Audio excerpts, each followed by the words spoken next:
Hi, welcome to the Connection Podcast. I'm Lauren Dry, also known as the Connection Catalyst. Connection and this podcast for me is personal.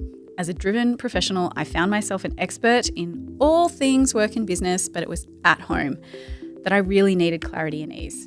After finally finding that, one marriage breakdown and reset later, and finally discovering what really works to have connection in modern relationships, using science, simplicity, and soul, our signature program, Rise into Regulation, was born. That's giving so many others in modern driven relationships back clarity and ease for good. On the podcast today, we are going to dive deep together on all things relationships, business, identity, and leadership. Clarity and ease is at the heart of it all, and we are so happy to be with you so that you can have what you need in connection, mind, body, and soul too. I am so excited to welcome a special guest onto the podcast today, Donna from the Parenting Collective. Not only is Donna an expert on all things parenting, sleep for young children, and parenting older kids, we are lucky enough, and I feel so privileged enough, to have Donna inside our beautiful Rise program as one of our support coaches as well. So this podcast is so special to me because not only is Donna a wonderful friend, not only a wonderful mentor in parenting, but a beautiful co-support alongside me inside of Rise. And it is such a pleasure to be with you, Donna. Thank you for coming on the Connection podcast. So beautiful. Could have even get a bit teary. Oh, darling. Thank you so much for having me today. I'm thrilled to see you and give you a big squeeze. But yeah, all of that. I'm so passionate about parenting, relationships, conscious awareness, and to be able to have the universe totally put us in the same spot twice. Yeah. And oh my gosh. And I'm thankful every day. I'm just thrilled to be in the Rise space. When I talk to the clients and introduce myself, how I explain Rise is I have been on a healing growth journey for the last 30 years, and I feel like Lauren, yourself, has created this amazing community in such a small amount of time to really change your life. You know, you really have brought in all of the fantastic modalities that are easy for people to follow, grow and heal. And you're just so gorgeous. So, you know, I just love it. Stop it. Keep going. Yeah, I love it. I know. It's just been a joy. So, yeah. Oh, Donna, I feel like when we connected, it was just such perfect timing. It was so aligned for both of us. And I just want to take everyone on a little journey about why Donna is so important to me, but why I believe Donna is the perfect person to come into your life and to join me on the podcast so that we can all hang out with Donna again today. Yeah. So when Donna and I first met, we connected through a bit of a business networking program. Mm-hmm. At the time, we were both on our journeys to just deepen our experience, deepen our journey, and really set some future goals for where we were going. Something that really aligned with me for Donna's work is how passionate she is about all things connected parenting. Now, if you have been around Rise or if you've been following me for a while, you'll know how much parenting used to be really enmeshed with the program, and it still very much is. But now I get to bring a lot of that back a little bit more to the front and center. So if you have challenges around co-parenting, if you have challenges around partnership and parenting, staying on the same team, I think some of our recent issues have been around making sure that each person, whether it's the mother or the father, both has a say and feels like they have a partnership around how they're raising their children, because there's so much there. There is so much richness around what it means to feel like you can parent in a way that doesn't tear your own connection apart or doesn't feel like you're competing.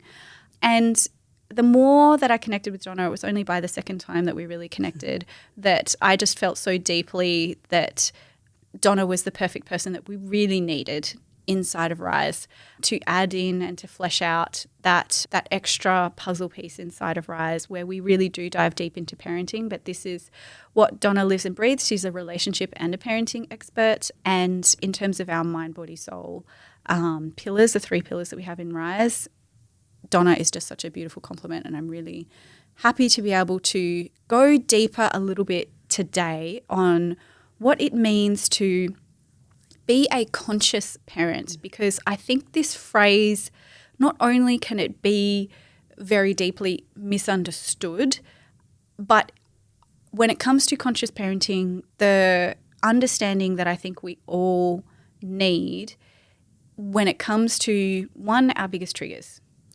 2, our greatest wishes and desires. Conscious parenting really is, it sets itself apart very much from so many other parenting modalities. And your journey to becoming a conscious parent really has been a ride.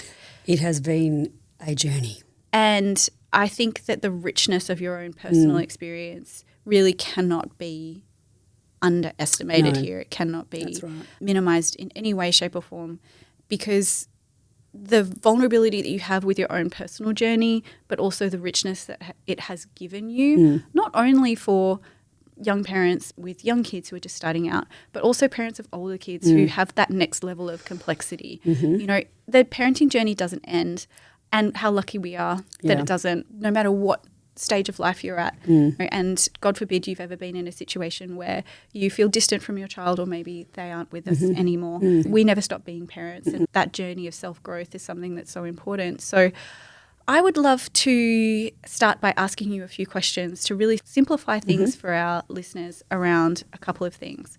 The first question I would like to ask you is, what is conscious parenting? Why is it different to so many other different modalities? And I'd like to start there before I go a little bit deeper. Yeah, that's really good, and a really good question, because sometimes I find myself over-explaining conscious parenting because as soon as there's an added word in there like gentle, conscious, or anything, people shut off. They do. So I want to get into there before I go, no, it's not. It's not this, it's not that. The best way to explain conscious parenting is a little bit what you had just said in regards to inner triggers, generational patterns. And so when we talk about conscious parenting, really it's not about the child. I think when you hear the word parenting, it's like, oh, I've got to fix something's going on with the behaviour of the child. So, okay, I need to be a parent to try and parent the child. It's actually not about that. And a little bit of a deep dive into the why, and I think it's a really good story to share because I am allowed to share it, meaning it's my daughter's journeys, and I would definitely not share it if they weren't okay with it. But we are on the other side, and we were in a situation where we could have lost our eldest Eloise because she had suicidal intent, and we didn't know that. And I can talk about that without crying because it's like a post-traumatic stress when you're in such trauma. But the thing is to be able to be on this other side and then really understand that the conscious parenting works, which I will deep dive into a little bit, but that we're on the other side of that it does work, that it's a long process. It's not just we are going to parent this way and it changes. It's a very slow, uncomfortable process because it goes against all of our conditioning, our parents and our grandparents and grandparents before them, like I said, the generational patterns. Very hard to go up against that when everyone's telling you to be harder on them, put stronger boundaries on when things are being a bit chaotic. Not everyone, thankfully, will have to go through that trauma, but both children, ADD, neurodiverse, incredible children with incredible brains, but in that came anxiety. Yeah. And in the world that we live in now, it's just hard. So conscious parenting is being aware of how you react to the way that your children are behaving rather than putting on the conditions and the boundaries of, If someone said to you, conscious parenting is the same thing as gentle parenting. Oh, totally not. Yeah. I love that. Tell me, because gentle parenting actually frustrates me. Sorry to interrupt, just to use that sentence. Gentle parenting sounds way too permissive. So when I think of gentle parenting, it is way too permissive. Permissive being let them do what they like and are you okay, darling, and not having any really loving, firm boundaries. Our children, we are the captains of the ship, the pilots of the plane. You know, like they aren't. They don't have the cognitive development to understand life. Not until their mid-20s do their frontal cortex, we talk about that quite a lot, is developed. So we have to be that. We have to be the frontal cortex. Yes, I love that. Yes, I think that's so we important. have to be it. And it's really uncomfortable at times, you know, so important. Yeah. And you can't be friends with them. Yes, you can be so close to them. And particularly Eloise, my eldest, at times I felt like I was her only person, but you still have to have the boundaries. Yeah. The difference between, I would say, gentle and conscious parenting is conscious is being aware of what's going on and how you're responding. So regulation, when we get dysregulated and raise our voices, we know that's wrong, but we need to work on how to regulate these situations to lead by example and model the behaviour. So a child, it's very normal for them to yell and scream, be dysregulated, have tantrums. That's how they learn. Conscious parenting is understanding how we can regulate ourselves to model and basically teach them how to regulate their emotions over time. It takes a long time. Yeah. Very, very long time. Yeah. And I think what's so important, if you're someone who has come across the term conscious parenting and gentle parenting before, the word that you brought up there that I think is so important and so powerful is the word permissive. Yes. Now, if you have children, let's just say from 25 down, the likelihood that you have been raised by a parent who has an authoritative style of parenting is, you're pushing 100% likelihood. Now, with authoritative parenting styles, what can happen? And this is and I have to pause here. No judgment. Because there are so many people who were raised by loving, caring, very dedicated, amazing parents. So when we pause and have that reflection on the generations before us, none of this is a criticism. No. I have no doubt that the generations post us are going to be having these kinds of conversations again. Like, great, conniptions. This is where those generations. I just don't talk to them about it. We've had to change, and it works. So, and it's a healthy thing to review the patterns and the behaviours of the generations before us. But what happened with the generations before us is that authoritative parenting style very much created a dynamic whereby if you were good and if you did the right thing, then you were inherently a good child. If you were bad and you did a bad thing, then you were inherently a bad child. Now, this is the model of parenting that was presented to our generation. So, you know, again, no judgment. They did the best with what they could. But when we shift gears and we start to talk about conscious parenting, I think what's so important to pause on is that break in the enmeshment between if you make a mistake, you are bad, versus the behaviour is not something. This is something that we need to coach you with, or something that we need to guide you on. Yes. But the break of that enmeshment pattern around if I am not happy, then you are a bad child, then that's what needs to happen. And that's the break, I think, which is so important around conscious parenting, whereby the difference between conscious parenting and so many other parenting styles, where that foundation comes from is, okay, if I'm going to model to you how you are to move in the world, what I'm going to remember first and foremost is that 93% of communication is nonverbal. Yeah. So if I have my regulation and if I have mastery over what's happening in here, my own triggers, my own stories, my own generational patterns, then it's not like we are deleting the past or criticizing the past, but we have mastery over it. And that means that we're able to parent from a place of security and regulation and be able to guide our children into a new way of confidence, ease, security, capability, and set our kids up for life in a way that doesn't come with the double-edged sword of, okay, you can be successful, but it's going to take a lot of mental fortitude and almost self-criticism, which can become a reflection of common parenting very much patterns that were used in the generation before us. So around that conscious parenting and the difference between conscious parenting and gentle parenting, I love what you said there about how boundaries are very much important in conscious parenting, but the driver, the motivation is different. It is how can I model this and how can I hold space for you versus how can I point the finger. It's kind of like the difference between respect and fear. So conscious parenting is building the respect. And the way I explain this as well is if you just envision if you played sports or you had a teacher in the past and you had a really nasty sports teacher who yelled at you and made you do your best but you were fearful, or you had a really strong, firm, loving teacher or coach who encouraged you to do your best, you're going to do the best out of respect for that person who was nice and kind and had those strong boundaries. You're just fearful of the nasty person, you know. And we don't mean to be nasty in parenting, but it's out of fear. Fear for parents of like, you're not doing as I'm saying, you're going to turn into a drug dealer and be pregnant when you're 16. Mm-hmm. And that, honestly, it's where it goes. It's crazy, but really it takes time to build the trust and respect, and they will want to. And that is what has happened in our home, because the eldest was, and this is the thing, if you've got strong-willed children, this makes a difference too. So Eloise, our eldest, was just born compliant. We didn't know that. She just was a really easy kid. And we were like, oh, we've nailed this. Now, Molly Moo is Molly. She's 18. I shouldn't call her Molly Moo. She is fierce and independent and a beautiful child. But as she grew into teen years, it was very fight, flight, but fight. And that's where it came undone for us, because just parenting traditionally did not work. And this is what's happening with the children that are being brought up today.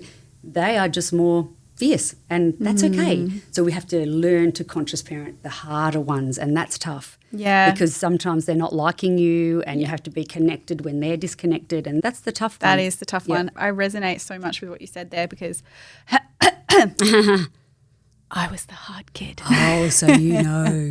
And telling you what to do would have made you furious. You know what was really funny? So I was the oldest of 4 girls. Oh, my God, your poor parents, sorry. Yes, Sorry. and what's really funny is I have a twin sister as well. I know. So it's always funny when I say I'm the oldest. Yeah.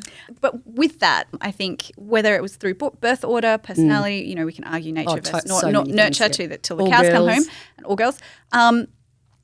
But I naturally was a very strong-willed child. You're born. And the phrase that I like to use is I had a really strong sense of justice. Yes. Okay, so That's my Molly. what would come out was Fierce.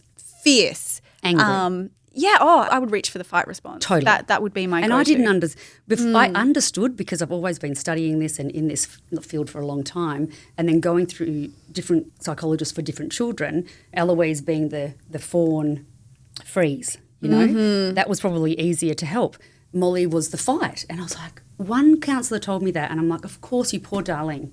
You poor Molly, that your amygdala's fighting and we're fighting back. How terrible for you. So it's really understanding those children. It is. That they're the ones that need the softest the most when you're not getting anything from them. Yeah, and I really resonate with what you said there about the importance of boundaries. I still needed boundaries. Totally. She hates the boundaries, but they're there. But they get a little bit wider. Yeah. And the morals just get – but she's such a brilliant kid. And like, look at you. You're a brilliant human. Oh. It's bouncing between the boundaries, meaning if it was too tight, you would have fought it. Yes. But you would have known the morals and values of your family, and you might have pushed it to the line, but then you would have made a decision, no, I'm not going to cross that.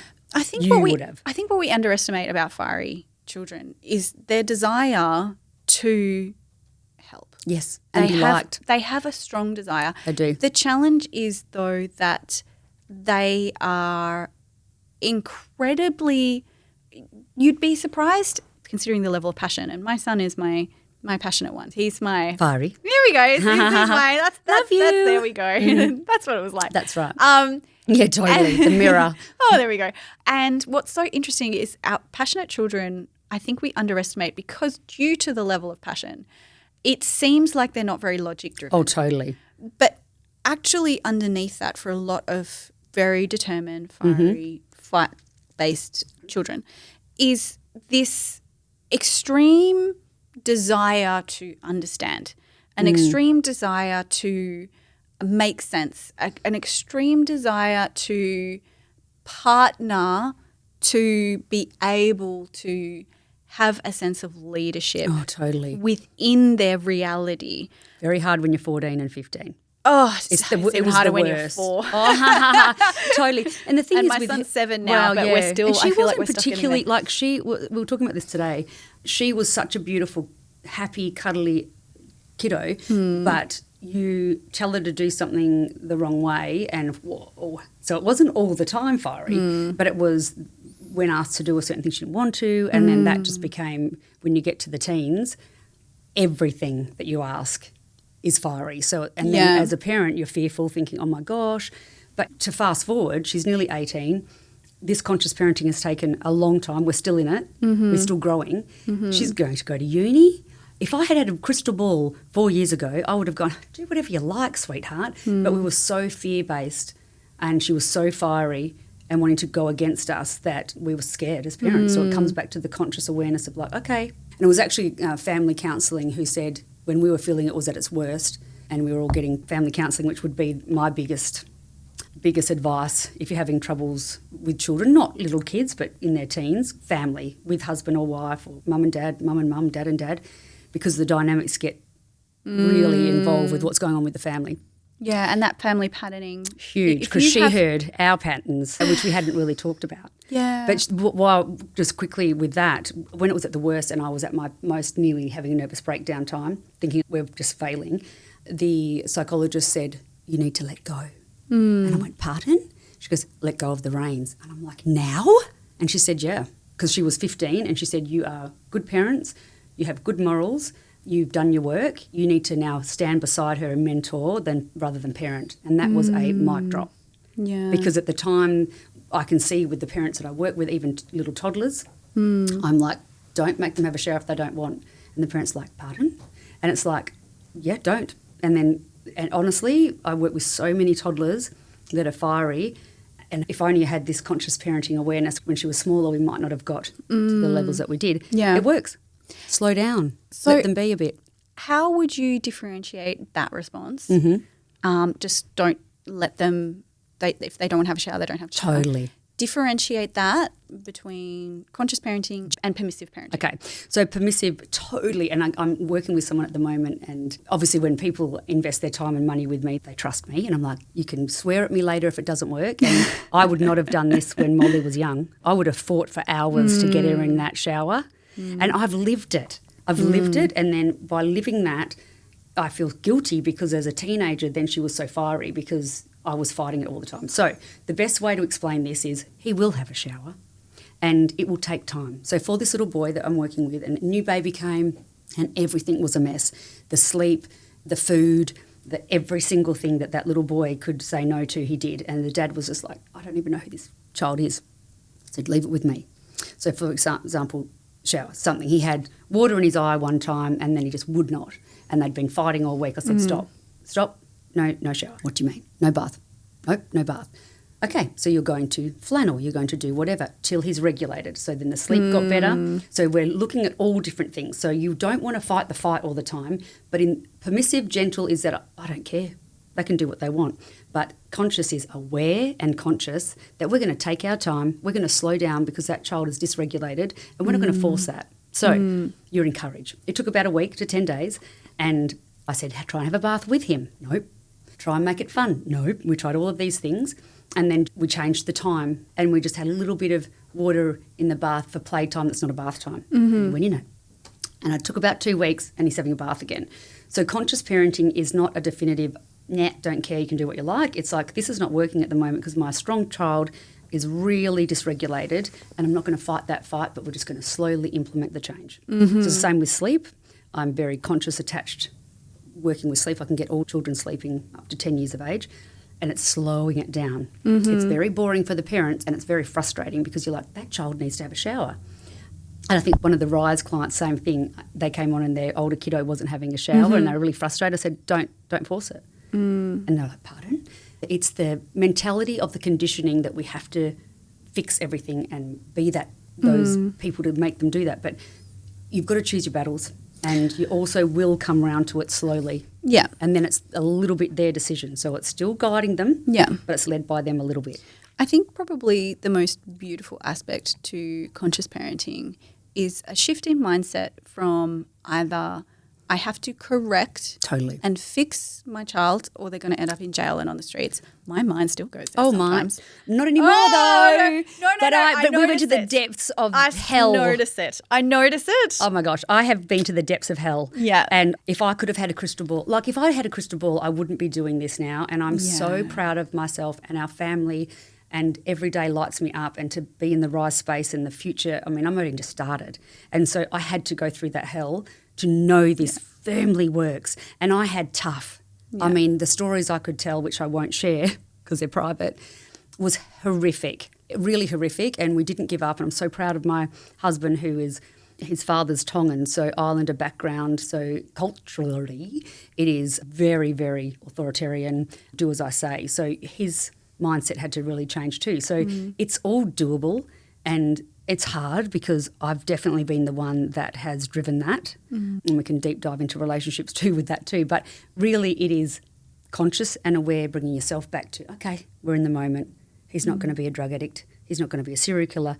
But it's very hard when we're driven, very driven women, which a lot of us are, that had everything in control before we had kids, and then they just come in and just mess everything up. Yeah. And then you think, if they don't do it my way, then they're going to be screw-ups. But it's not the case. It's like, okay, why am I triggered by that model? You know, my dysregulation for a very long time was highly emotive. I was just cortisol all the time, emotional. I talk about this at its worst, and I think it's good to share this story because of the depths of where we were and how conscious parenting has literally changed our chaotic life. Molly, the middle, was at her worst, and it had been a really, really rough time. And I had heard people talk about nervous breakdowns, and I'm like, what's that? I wonder what that means when people get hospitalised for nervous breakdowns. And I think I nearly had one because I had been at such stress from keeping Eloise alive, basically, and she was coming out of it, and then Molly was going into it. And my body just had enough, and something had happened. My body went into that fight-flight, which is flight, scared, cortisol rushing through my body, and then I left her, and it never stopped. And my eyes were dilated, and my mum had to come, and I thought, oh my gosh, I'm dying, because I think that's a nervous breakdown for the fact my nervous system had been under so much pressure for so long to fix, and I was failing. It just wouldn't switch off. Yeah. It did. Yeah. But if I can be at that point in such two children that suffered so badly, and that this has worked, and our kids are, and uni's not everything, by the way, but they are doing really well at uni and are really awesome humans. And that was us becoming conscious and aware parenting. Yeah. And I think it's that gap, that middle space that feels so threatening to scary. Experience before we discover what it can look like. Because before conscious parenting, it feels like the only two options are be really, really hard on our kids or they're going to break because the way that our kids' lives, the responsibility of the rest of our lives is in our hands. Totally. Not to say that it's not, but the weight of that is where so much of the intensity and the pressure comes from. Way much more pressure now than there was even 15 years ago. Exactly. Way more pressure. Versus it seems like the only alternative is permissive parenting, which is, we'll let them do what they want. But then the risk with that, which we tell ourselves, is that if we let our kids do what they want, then they're going to be lazy. They're going to be undisciplined. They're going to be uneducated. They do. They're going to be but that's the fear. That's the binary thinking that happens in our brain when we start to explore these concepts. And so what we're torn between is shame and anger, because the anger is inward reflection. It is, okay, I have to discipline my children, switch off my empathy and be incredibly firm, or my kids won't have a future. Or switch that off and then additionally have an extra layer of shame when perhaps they're not meeting their milestones. Or they're not hitting their goals or whatever it is that we want for them to have a rich and full life, they're not achieving, then you've got that additional shame. I think conscious parenting is very much the middle space. It totally is. It's still uncomfortable. It is still very uncomfortable, but it's a different level of discomfort and it's a different level of accountability. Authoritative parenting is very much my kid's future entirely rests on my ability to control their behaviour. Permissive parenting is very much their future is outside of my control and they need to figure it out themselves. Conscious parenting is very much the middle space, but also a separate space entirely, because it's less this is what I do in order to elicit a behaviour or elicit a response, and very much more how do I step back into the mastery of my own regulation so that my body, my actions, my words all align and my children understand what it looks like and walks like and talks like to move in the world Totally. with strong morals, Absolutely. with very firm boundaries for their own selves, totally. authentic ownership of who they are, compassion, strong self-compassion. Now, what I say to so many of the parents inside of Rise, the most powerful and effective form of education is not directive teaching. No. This is what you should do. This is what you're supposed to do. It is modelling. It is the difference between teaching someone how to fish from a manual, and then giving them a rod, giving them the gear, and then standing behind them and saying you're doing that wrong, 100%. you're doing that right, and you can applaud them and be like, yay, yay, lots of awards. But what about if you sit silently next to them? Totally. What about that's hard. But you've got to, but that's exactly right. But just for argument's sake, imagine the difference between sitting next to someone who is silently looking at you, checking to see that you've picked up the right hook, maybe giving a head shake. Then you pick up like the next piece of bait and you wait for them to do it. And the whole time you're regulated, you're patient. Even if they get frustrated, the fishing is still going to happen. You're not going to get off that pier. Like it's still going to happen. I mean, obviously this analogy is not going to work for everything. No, but totally. But could be sports, could be anything. I know. Yeah, same thing. Patience and, for a lot of stuff. And zip it and just patience. That's the other thing too, But holding space and being the centre, that is the hardest work I ever did. Because there were so many unconscious truths. Totally. So I never realised that something I've spoken about on the podcast before was how triggering I found it when I was busy and my children wanted my attention. And I felt like they were being, these are my internal thoughts. I would never have said this out loud back in the day. No, I would have told you, but you understand. But now I have a concept. It feels safe enough for me to say it. I was like, they're being rude. They're being disrespectful. Totally. They are being selfish. I was so like that. How can they be so ungrateful when I'm cleaning their house and I'm working for them and they want me to stop and, split up a fight between them or the example that I've used in the past is my daughter asking me to wash her back after a really big day. Yeah. But it's such a good explanation. Really good explanation. It took time and it took that unconscious work for me to pause, pull myself away and just ask the simplest of questions. I think this question is at the root of so much of conscious parenting. Where is this reaction coming from? And why? Where is this reaction in me coming from? Why? Why do I feel such a huge level of intensity when my daughter is asking me to rub her? I know. It's so amazing that you were able to catch yourself because when I was in the depths of 3 young kids under 5, my husband's a physio and I was a stay-at-home mum by choice. I'm really grateful I was able to do that while he grew his business. He wasn't home at night. And I look back and they were great kids and it was stressful at times, but I really enjoyed a lot of that. But my impatience and I never had the insight to do that. I thought, well, I've been so patient. I didn't even think about it. I was like, I'd do all this all day and then I'd get frustrated at something. And it's just, conscious is being aware. So it's like, why that doesn't feel comfortable. So now it's really funny because I'm getting better and better at it. And so I won't name names in the family, but one child will get really upset and angry and is still a little bit used to, or waiting for me to react the way I used to, which was bite back, talky, talk too much, stop talking to me like that, blah, blah, blah. And then I just, and she's like, why aren't you responding? Or why are you so calm? And I try not to laugh now because before it was very stressful.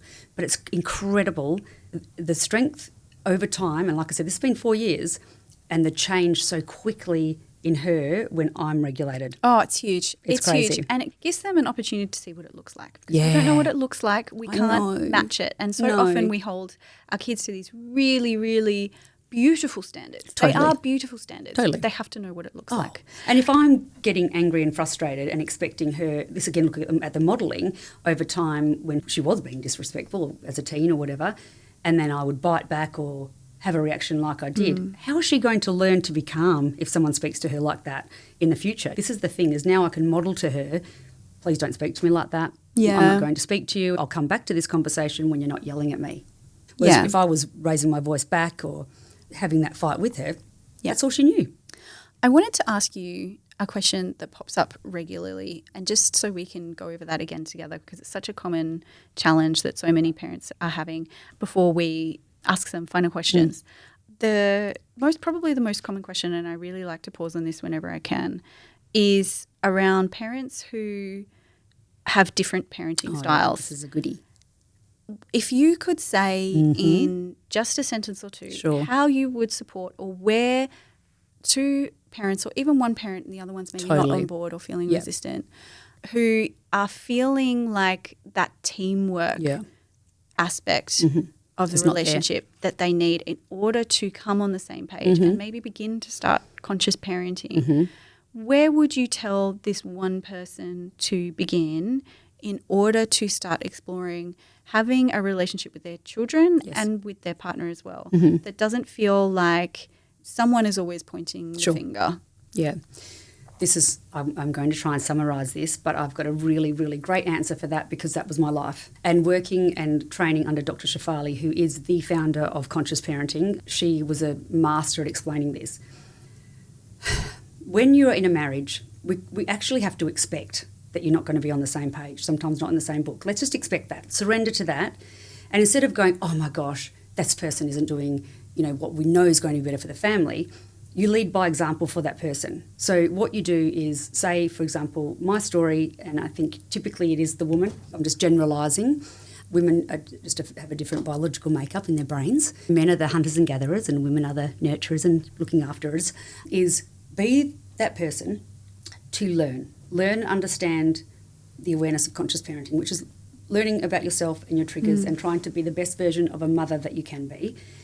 With the person that is your partner, expect them to not be on the same page. But for a relationship to grow, there would have to be, different pages, different chapters, same page. Different book, that there's movement in that. So, for example, I did all the research and the understanding, and Dave came to the counselling, and it was hard for him at times, but it is not pointing fingers. It is not saying to that person at that time that don't be doing that. It's then learning, and then when it's in a nice, comfortable time, when the kids aren't around and the other person isn't frustrated, just say, hey, how did you feel about that situation? Oh, well, I probably lost my temper. And then you guide and support them. And you don't want to be their coach, yes, I know, or their mother, I get that.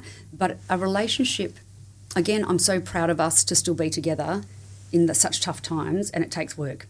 So my summary of that is, you hear this, you're a mother, you think this sounds fantastic, be the lighthouse, be the person to implement change, and then just grow the curiosity, get the other person to have a little bit of curiosity about it, because what ends up happening is it changes your family. Yeah. And so Dave found it very hard at times, and then something would happen. I go, well, just try that. I wasn't always this calm, but maybe this time try. And he'd do it and it'd work. And then I go, see, how good does that feel? And so it's like, takes time, nothing's quick. So the thing is, don't expect that person to just be on the same page. Just don't. If you love them and you want it to work, then it takes time. And I think add to that as well, don't be afraid to ask for help. Oh, totally. Yeah. Totally. Yeah. Oh, we would never be. There's so many different communities. Oh, my gosh. You can reach out to us. Obviously, Rise is the place to be, just saying. And I don't mean that just because I'm a coach in there. I have had 30 years of healing, growing every modality of coaching that I possibly can, and Rise has summarised all the best parts. It really has. I know. I can't help it. But you cannot do it by yourself. If you hear this podcast, you cannot do this by yourself. And yes, I am a researcher. I'm someone who can't stay in a negative space. And Dave is my soulmate. And people use that loosely, but it's been tough. There's been times that we were going to break up because I just couldn't be in the same space as him. So that's how tough it was. But you work through it. Yeah. And understand you need that support. When you're not on the same book or page and it's too hard for you to work at home, go and get support. Come into Rise. Oh, thanks, Donna. And look, we are here in the DMs. Anytime you have questions, we want to support you. We have so many resources that we'd be happy to send to you. Rise is a perfect fit for some, and for others, just reaching out and having a chat. We have so many resources we'd love to send you, whether it's in or outside of Rise. There are people out there it's their passion to help you. So whether it's personally, whether it's professionally, reach out to a friend, reach out to your community. We're here, we've lived it, we've breathed it. If I can interrupt, sorry. just talking to one of the Rise clients the other day. She's really beautiful and she'd been in this space for quite a while, and this is a really great example. Her marriage was quite similar to mine, and I had shared in the Rise space, and so she had a one-on-one, and he is not interested in this at all, but she is.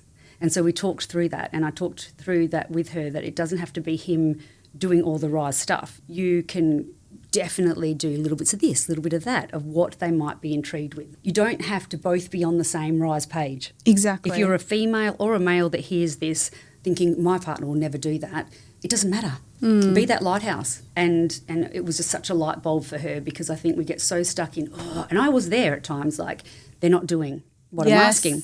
And one of the family counselling sessions, I was so annoyed and so frustrated, and I said, I just feel like I'm always dragging the horse to water. Yeah. And the lovely counsellor went, Donna, he's here.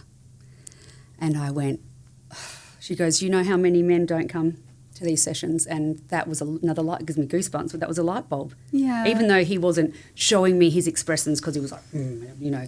But I look back. We all start somewhere. Totally. Right? It can start with don't just have listening expectations. to a conversation. Totally. Yeah, we don't all start expect somewhere. a miracle straight Yeah. away. And Yeah. if I can be that light at the end of the tunnel, that it's worth the fight. Like, of course, obviously some relationships it's not going to, and that's totally okay too. But don't be afraid to go into counselling or some support by yourself if the other partner's not quite ready. Yeah, because you deserve it, and we deserve to feel that rest in our bodies. Totally. Before we get the details of where anyone can find you and hang out in Rise. more as Yes. well, and in Rise. In Rise. I hope everyone has really loved this chat with Donna. It's such a blessing to be able to share the joy of who you are as a person, but also your passion for this work. Oh, yes. And I would love to ask you a question that our last podcast guest left for the next podcast that's guest. a good one. So the question that she wanted to ask you was, what is your joy? Oh, my goodness. That is such a beautiful question. My family is the first thing I say, but they also are my non-joy too. So I don't like saying it's them, but it's interesting because the caveat was it can't be work family. Yeah, the standard. totally. Has to be so something. this is what I was going to say. So my biggest joy is my family, but they also are my biggest trauma. So let's just keep it real there. But my biggest joy is just simplicity. I love that. Is really getting to my authentic self, and I'm continuing to get there, that it's the simple things. It is walking in the grass barefoot, and this sounds so like cliche, but going out for a walk with my dog, going to the beach, like that brings me utter joy. Yeah. The other joy is being around like-minded women, like yourself. I know I keep big up telling how amazing you are, but that lights me up. These conversations bring me so much joy. And I don't like saying this is my work. I find it really hard to say work. I just think it's like my purpose in life. But simple things, nature, and being around like-minded women, having these amazing conversations. Oh, I love you. Donna, what question would you like to leave for the next guest? Question? Oh, my goodness, this is a good one. Am I allowed to know who the person is, or it doesn't really matter? Mystery. No, mystery. Gosh, my brain isn't going to think about that. Okay. What do you do to ground yourself in times of stress? Okay, Donna, what do you do to ground yourself in times of stress? Really simple things. So a lot of it, the stress is my family, I keep saying, is literally taking myself away from the stressor. Box breathing, really simple, small somatics, breathing. If I'm times of real stress in the family, I literally go, I'll be back, and I go outside barefoot in the grass and breathe. That's it. I love that. It's really keeping it simple. And my other really big takeaway in life, and it's so simple but so big, and I talk about this to my clients every day, is anxiety, is worrying about the what ifs and the future. So really being in the now. And life is stressful. Like, our life is still beautifully chaotic, but as soon as I start to feel too much fear about the future, I just come back to the now, and it really works. Hug your children, hug your dog. And it doesn't mean the future isn't to be thought about, but try not to think about the future too much. That sends you fear, because... The beauty of presence. Yep, totally. Yeah. All right, Donna, where can our audience find you and hang out with you for a little bit longer? Yes, Parenting Collective is my business name.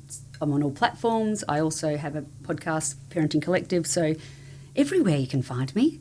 Donna Moala at parentingcollective.au.